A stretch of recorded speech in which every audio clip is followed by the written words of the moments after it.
ဒါကိုကြော်သွားတဲ့သူတွေဟာအခုတလောဘာလို့လို့အစင်မပြေဖြစ်တာလက်ပိတ်တာတွေနဲ့ကြုံတွေ့ရတတ်ပါတယ်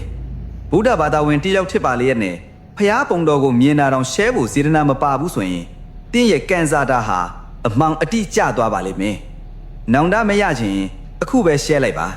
စေတနာအပြည့်နဲ့ရှဲတဲ့သူတိုင်း3ရက်အတွင်းကန်စာတာတွေတက်လာမယ့်အပြင်တသက်လုံးစင်းရဲခြင်းမှကင်းဝေးပြီးတော့ပိုက်ဆံတွေပါအလုံးလိုက်ဝင်လာမှာပဲဖြစ်ပါတယ်အခုပဲလွတ်လိုက်တော့နော်